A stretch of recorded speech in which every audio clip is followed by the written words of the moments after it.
Ok, bây giờ chúng ta có một cái vấn đề khi mà vẽ trên máy.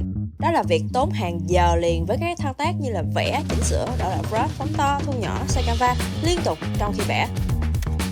Mình nghĩ là nhiều bạn đã quen với cái việc khi phải kè kè theo một cái bàn phím, hoặc là may mắn hơn là bản vẽ của các bạn có bàn phím phụ. Nhưng mà hãy nghĩ lại cái việc mà bạn vừa cầm bút vẽ, vừa cầm chuột, vừa mò phím tắt để thao tác thì sẽ cực kỳ mất nhiều thời gian.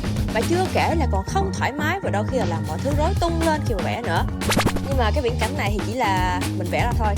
Mình biết nhiều bạn đã quen với điều này và vẫn ổn khi vẽ với combo máy tính nè, bảng vẽ nè, chuột nè, bàn phím, bút vẽ. Nhưng mà nếu thu gọn lại chỉ còn tô bút, bảng vẽ và bút thì sao? Tội gì mà các bạn không xem video này để biết thêm một thiết bị khác ngon hơn con bàn phím cơ và chuột của bạn nha. Còn tiền ở đâu để mua hả? Thì không cần phải lo, bởi vì bạn sẽ có cơ hội nhận free, hoàn toàn miễn phí một con tô bút like y như mình vậy.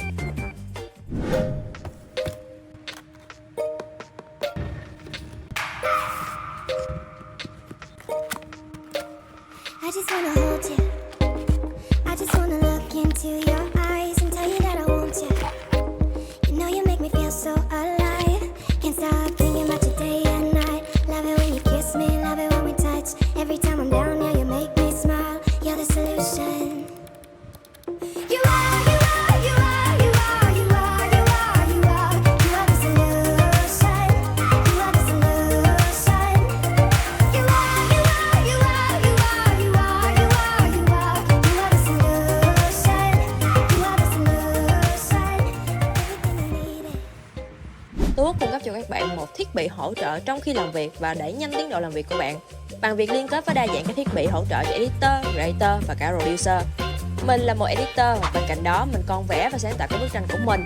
Nhớ công cụ chính mà mình làm việc hàng ngày sẽ có Premiere, nè, Photoshop, CapCut và cả Clip Studio Paint.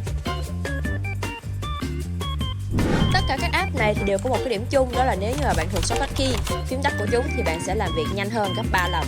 Nhưng mà dĩ nhiên chúng ta không thể nào nhớ hết tất cả chúng khi có quá là nhiều phím tắt trong mỗi app, và bọn nó thì thường là có những tính năng khác nhau nữa. Dĩ nhiên là Ctrl C thì vẫn là cắt, và Ctrl V thì vẫn là dán nha.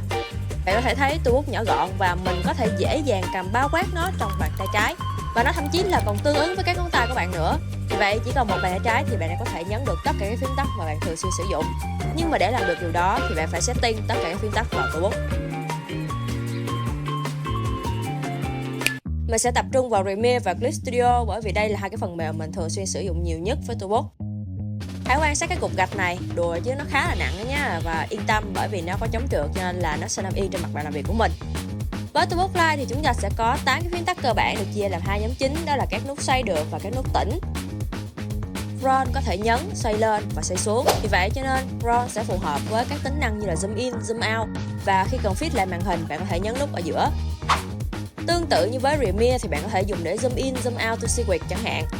Nút tròn lớn ở giữa nó cũng có tính năng xoay và nhấn giữ. Vì vậy cho nên là mình thường setting xoay trái, xoay phải cho nút này khi mà dùng Clip Studio. Ngoài hai cái nút đặc biệt này thì các nút còn lại sẽ là các nút tĩnh, và các bạn có thể setting bất kỳ các tác vụ nào mà bạn thường sử dụng cho chúng. Như mình thì mình sẽ thường setting nút top là xóa nè, tone là undo, short là flip hình, và có nút C1, C2 là điều chỉnh màu.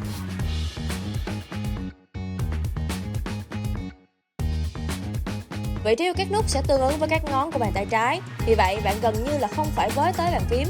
Nhưng mà chỉ với 8 nút thì làm sao có thể đủ cho rất nhiều phím tắt được, đúng không? Thật ra thì bạn vẫn có thể kết hợp nhiều phím tắt trên tô bút được bằng một cách dễ dàng, đó chính là nhấn tổ hợp phím trên tô bút.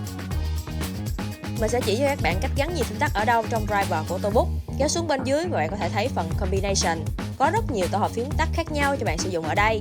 Ngoài ra thì bạn cũng có thể tự custom các phím tắt để tạo thêm nhiều phím tắt khác nữa.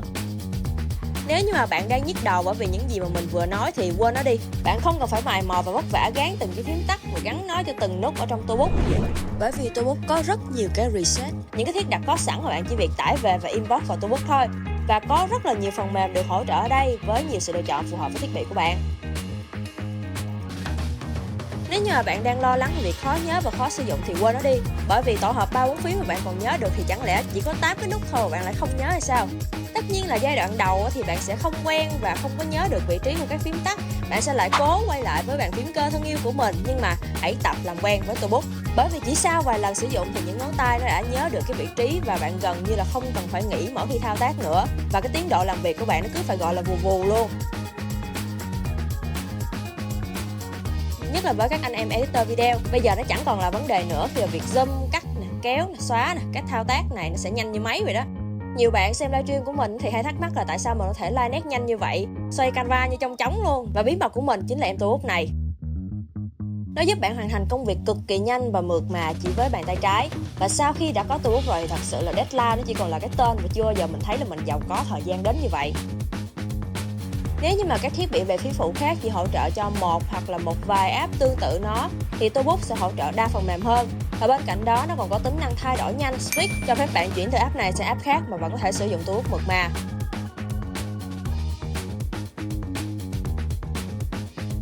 Thật ra thì với bất kỳ cái app hoặc là ứng dụng nào mà có phím tắt thì bạn đều có thể link vào toolbox để mình sử dụng, ví dụ như là Chrome nè, Firefox nè, Zoom chẳng hạn. Ngoài ra thì còn có nhiều tính năng khác trong toolbox mà nếu như mà bạn cần, bạn có thể khám phá thêm. Ơn trời là các bạn vẫn còn ở đây để mình có thể giới thiệu đến các bạn một cơ hội để nhận được chiếc toolbox này hoàn toàn miễn phí. Chúng ta sẽ có một người may mắn để nhận được chiếc toolbox này, và việc của người may mắn làm đó là bình luận ở bên dưới video này, chia sẻ cho mình và toolbox biết bạn muốn sở hữu thiết bị này để phục vụ cho công việc của bạn như thế nào và phần mềm mà bạn muốn liên kết với toolbox là gì nữa nha. Bên cạnh đó, hãy nhấn đăng ký kênh của mình và cả toolbox Tech, vì chúng mình sẽ chia sẻ thêm nhiều thông tin hữu ích khác cho bạn về chiếc toolbox này và cả những thiết bị công nghệ khác nữa. Mình sẽ đóng giveaway này sau 1 tuần kể từ video hôm nay. Vì vậy, nếu như mà bạn nào yêu thích sản phẩm này và muốn thêm nó vào giỏ hàng thì đừng quên link mà mình đã để ở bên dưới, và nhớ nói thêm mã giảm giá đến từ mình để được discount nhé. Mình đã có một chiếc toolbox trước đó và mình đã sử dụng nó gần 2-3 năm nay.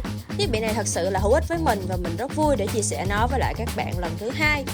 Khác với lần đầu tiên khi mà mình có chiếc toolbox này thì mình khá là bỡ ngỡ và gần như là không biết dùng nó vào việc gì, thông tin sản phẩm thì lại khá là mơ hồ nữa.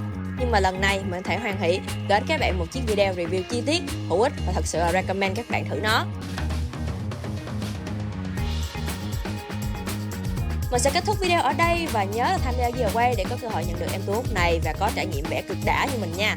Bye bye và mình sẽ hẹn lại các bạn ở clip sau. See ya!